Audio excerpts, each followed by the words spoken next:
नमस्कार विद्यार्थ्यांनो, आज आपण इयत्ता 6वीतील नागरिकशास्त्रातील दुसरा पाठ अभ्यासणार आहोत. समाजातील विविधता. यापूर्वी तुम्ही पहिला पाठ अभ्यासलेला आहे, आपले समाज जीवन. याच्यामध्ये प्रामुख्याने समाज म्हणजे काय, माणसाला समाजाची गरज का वाटली आणि आपला विकास कसा झाला, या सर्वांची माहिती आपण पहिल्या पाठामध्ये अभ्यासलेली आहे. आज आपल्याला दुसरा पाठ अभ्यासायचा आहे, आपले समाजातील विविधता. आपल्या भारत देशामध्ये अनेक जाती धर्माचे लोक हे एकत्रितपणे राहतात. म्हणून भारताला म्हटलेले आहे की विविधतेतून एकता. भारत देशामध्ये विविधतेतून एकता असलेली आपल्याला पाहायला मिळते. अनेक जाती धर्माचे लोक, याच्यामध्ये प्रामुख्याने त्यांचे धर्म, संस्कृती, चालीरीती, परंपरा आणि या सर्वांच्या सण उत्सवामध्ये आपण सहभागी होतो. त्याच्यामुळे आपल्याला त्यांच्या चालीरीती, त्यांचे उत्सव यांची माहिती मिळते. एकमेकांमध्ये सामंजस्याची भावना निर्माण होते. त्याच्यातूनच भारताला म्हटलेलं आहे की भारतामध्ये विविधतेतून एकता असे दिसून येते. भारतीय समाजात अनेकविध भाषा, धर्म, संस्कृती, चालीरीती, परंपरा आहेत. ही विविधता आपले सांस्कृतिक वैभव आहे. मराठी, कन्नड, तेलुगू, बंगाली, हिंदी, गुजराती, उर्दू अशा अनेक भाषा बोलणारे लोक आपल्या आजूबाजूला असलेले आपल्याला पाहायला मिळतात. ते लोक वेगवेगळ्या पद्धतीने सणवार, उत्सव साजरे करतात आणि त्यांच्या पूजा उपासनेच्या चालीरीती वेगवेगळ्या आहेत. विविध ऐतिहासिक वारसा असलेले प्रदेश आपल्या देशामध्ये आहेत. त्यांच्यात विविधतेची देवाणघेवाण आहे. आपल्या देशातील हे विविध समूह वर्षानुवर्ष एकत्र राहत असल्यामुळे त्यांच्यात एकतेची भावना निर्माण होते. भारतीय समाजातील एकता याच्यातून आपल्याला पाहावयास मिळते. बघा, या पाठामध्ये आपल्याला समाजातील विविधता याच्यामध्ये प्रामुख्याने 4 मुद्द्यांची माहिती पाहिजे आहे. विविधता हीच आपली ताकद, धर्मनिरपेक्षतेचे तत्व, आपल्या जडणघडणीत समाजाचा सहभाग आणि समाजाचे नियमन, या 4 मुद्द्यांची माहिती आपल्याला पाहायची आहे. आपल्या भारत देश हा विविधतेतून एकता असलेली आपल्या भारत देशामध्ये आपल्याला पाहायला मिळते. त्यातला पहिला मुद्दा आहे विविधता हीच आपली ताकद. बघा, भारताची सगळ्यात मोठी ताकद म्हणजे आपल्या भारत देशामध्ये विविध जाती धर्माचे लोक या ठिकाणी गुण्यागोविंदाने एकत्रित राहतात. हीच आपली सर्वात मोठी ताकद आहे. विविध समूहांच्या बरोबर राहणे म्हणजे सहअस्तित्व अनुभवणे. अशा सहअस्तित्वामुळे आपल्या समाजाचे आपल्यातील सामंजस्य वाढते. त्यामुळे परस्परांच्या चालीरीतींशी व जीवन पद्धतीशी आपली ओळख होते. बघा, एकमेकांच्या सण उत्सवामध्ये सहभागी झाल्यामुळे त्यांच्या चालीरीती, त्यांच्या रूढी परंपरा यांची आपल्याला माहिती होते आणि त्याच्यामुळं आपल्याला त्यांच्या जीवन पद्धतीची ओळख होते. आपण एकमेकांच्या जीवन पद्धतीचा आदर करायला शिकतो. इतरांच्या काही प्रथा, परंपरा आत्मसात करतो. यातून समाजात एकोपा वाढतो. सामाजिक एकोप्यामुळे आपण अनेक नैसर्गिक व सामाजिक आपत्तींचा सामना करू शकतो. बघा, सगळ्यांमध्ये विविधतेतून एकता असल्यामुळे आपण कुठल्याही नैसर्गिक आपत्ती असो, संकट असो, त्याचा आपण सर्वजण मिळून त्या ठिकाणी सामना करू शकतो. दुसरा मुद्दा आहे धर्मनिरपेक्षतेचे तत्व.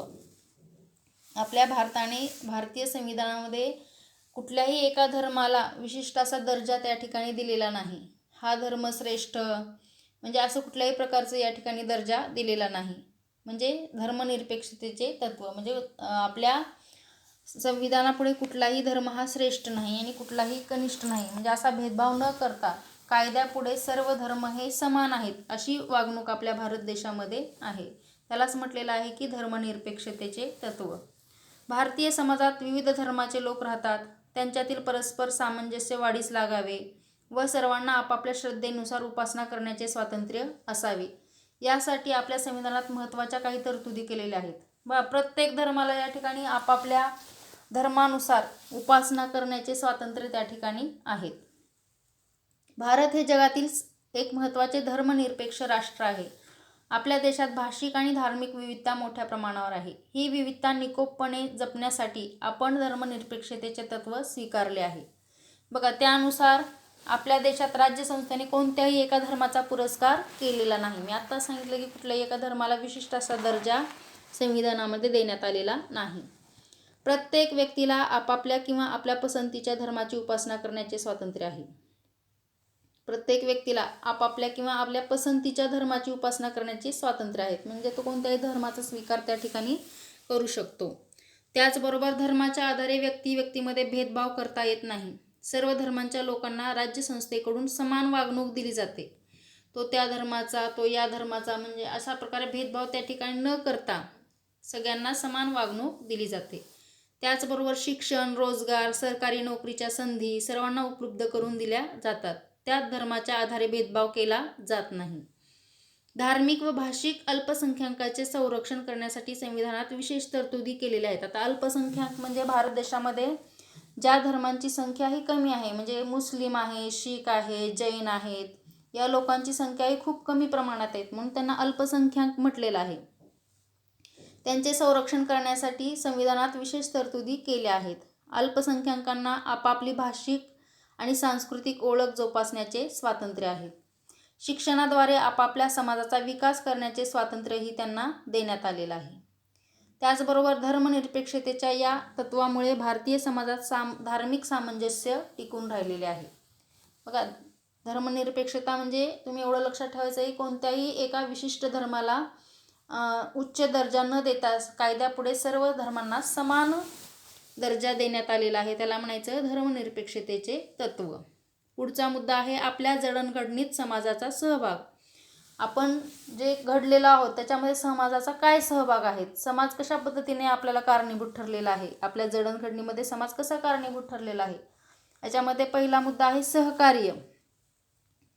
बघा, समाजात राहून आपण काय शिकलो, कोणते गुण आत्मसात करतो, आपल्या जडणघडणीत समाज कसा मदत करतो हे आपण समजून घेऊया. सर्वप्रथम पहिला आहे सहकार्य.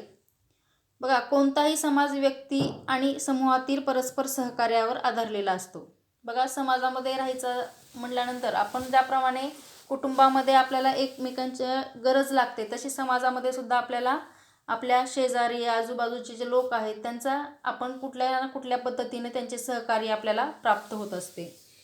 व्यक्ती व्यक्तीमधील सहकार्य असल्याशिवाय समाज अस्तित्व टिकू शकत नाही. बघा, व्यक्ती व्यक्तीतील सहकार्य असल्याशिवाय समाज अस्तित्व राहू शकत नाही. म्हणजे परस्परांच्या अडचणी व प्रश्न सोडवण्यासाठी परस्परांना मदत करणे व देवाणघेवाण करणे म्हणजे सहकार्य होय. बघा, सहकार्य म्हणजे काय, एखाद्या व्यक्तीला कुठल्या अडचणी समस्या आल्या असतील तर त्यावेळी आपण त्यांना मदत करणे, त्याला म्हणायचं सहकार्य. आपल्या घरातील कुटुंबामध्ये अशी वृत्ती नसेल तर आपले कुटुंब टिकू शकत नाही. तसेच समाजाचे आहे. जर घरातील लोकांमध्ये वारंवार वाद संघर्ष होत असतील तर त्यांचे कुटुंब टिकत नाही. पण आजही आपल्याला काही एकत्र कुटुंब पद्धती पाहायला मिळते कुठं काही ठिकाणी, तर त्या ठिकाणी त्यांचे विचार जुळतात आणि एकमेकांमध्ये संघर्ष होत नाही. तसंच समाजाचं आहे. आपल्याला सुद्धा आजूबाजूचे लोक जे शेजारी असतात त्यांच्याशी संघर्ष न करताना आपण गुण्यागोविंदानं राहिलं पाहिजे. बघा, सहकार्याअभावी जर सहकार्य नाही मिळालं तर आपला विकास त्या ठिकाणी रखडतो म्हणजे खुंटतो. दैनंदिन जीवनही सुरळीत चालणार नाही. सहकार्यामुळे समाजातील परस्परावलंबन अधिक निकोप होते. समाजातील सर्वांना सामावून घेता येते. सर्व घटकांना बरोबर घेऊन जाण्याची ही एक प्रक्रिया आहे. म्हणजे सहकार्य असल्याशिवाय माणसाची प्रगती त्या ठिकाणी होऊ शकत नाही. दुसरा मुद्दा आहे सहिष्णुता आणि सामंजस्य. आता बघा, सहिष्णुता आणि सामंजस्य म्हणजे काय, समाजात जसे सहकार्य असते तसेच कधी कधी मतभेद, वाद आणि संघर्षही निर्माण होतात. व्यक्तीमधील मते, विचार आणि दृष्टिकोन जुळले नाही तर वाद संघर्ष निर्माण होऊ शकतात. म्हणजे बघा, सगळ्यांचे स्वभाव सारखेच नसतात. मग त्या ठिकाणी काही ठिकाणी मतभेद निर्माण होतात, त्याच्यामुळं संघर्ष निर्माण होतो मग आणि वाद होतो. एकमेकांविषयी असणारे पूर्वग्रह म्हणजे बघा, आता संघर्ष निर्माण होण्यामागची कारणे एकमेकांविषयी असणारे पूर्वग्रह म्हणजे पूर्वी एखाद्या व्यक्तीनं त्याला काही त्रास दिला असेल तर त्या गोष्टी मनात ठेवणे आणि त्याच्याबद्दल गैरसमज किंवा असणे हे सुद्धा संघर्षाचं कारण होऊ शकतं. दीर्घकाळ संघर्ष चालू ठेवणे हे कोणाच्याच हिताचे नसते. तडजोड आणि समझोता त्यांच्याद्वारेच व्यक्ती संघर्षाचे निराकरण करायला शिकतात. बघा, कायमस्वरूपी भांडणं ठेवण्यापेक्षा आपण त्या ठिकाणी समझोता करू शकतो. म्हणजे दोघांपैकी एकाने जर माघार घेतली किंवा भांडणातून आपल्याला काय प्राप्त होणार आहे अशी जर त्यांच्यामध्ये मनामध्ये भावना निर्माण झाली तर त्या ठिकाणी संघर्षाचे निराकरण लवकर होऊ शकतं. आणि एकमेकांना समजून घेतले तर त्या ठिकाणी संघर्ष होत नाहीत. आणि आपल्यामध्ये सहिष्णुवृत्ती असली पाहिजे. दोन व्यक्तीमध्ये जर वारंवार वाद होत असतील तर दोघांपैकी एकानं माघार घेतली पाहिजे आणि आपल्यामध्ये सहकार्याची वृत्ती असली पाहिजे, सहिष्णुवृत्ती असली पाहिजे, तर त्या ठिकाणी संघर्ष मिटवू शकतो. सामंजस्यातून नकळतपणे आपण अनेक नव्या गोष्टी शिकतो, नवा विचार आत्मसात करतो. आपले सामाजिक जीवन अधिकाधिक समृद्ध बनायला त्याची मदत होते. आपल्यातील सहिष्णुता वाढते. समाजातील स्वास्थ्य आणि शांतता टिकवण्यासाठी ही एक सोपी पद्धत शिकण्याची संधी समाजामुळे मिळते.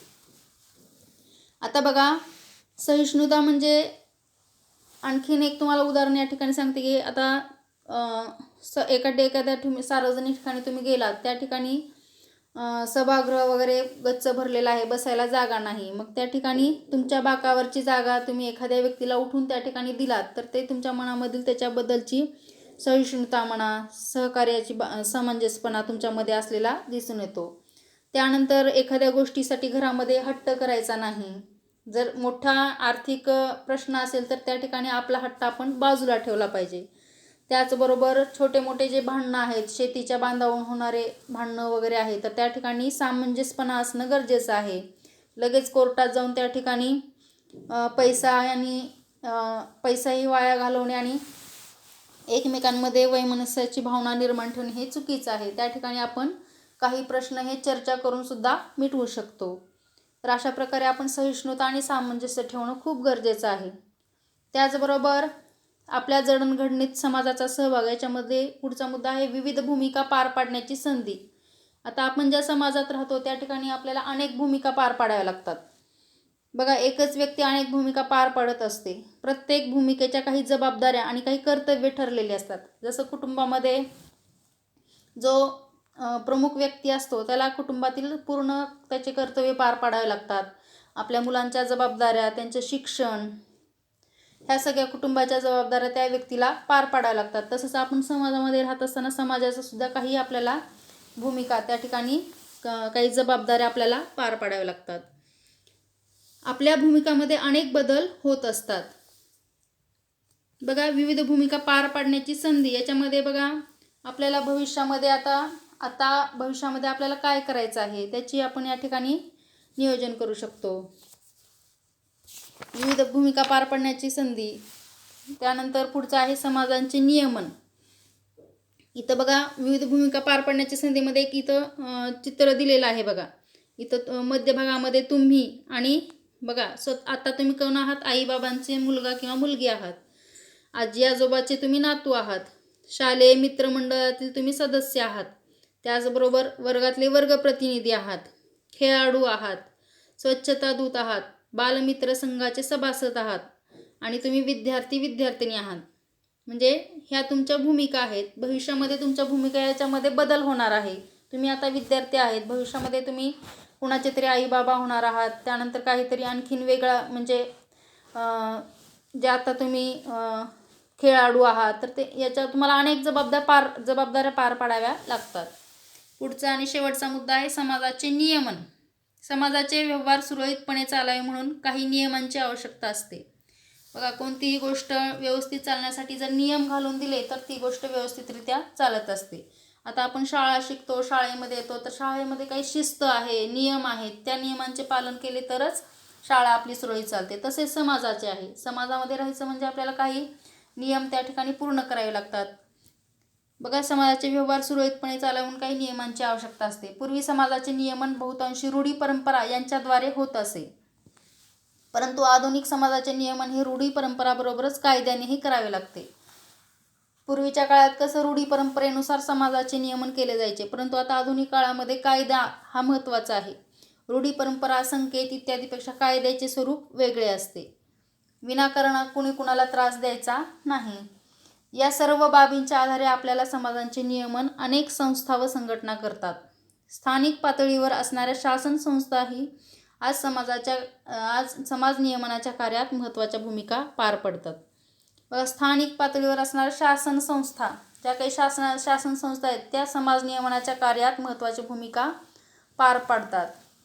तर या पाठामध्ये आपण प्रामुख्याने समाजातील विविधता, याच्यामध्ये विविधता हीच आपली ताकद, धर्मनिरपेक्षतेचे तत्त्व, आपल्या जडणघडणीत समाजाचा सहभाग आणि समाजाचे नियमन या 4 मुद्द्यांची आपण सविस्तर माहिती पाहिलेली आहे. सर्वांनी पाठ व्यवस्थित वाचन करायचं आहे.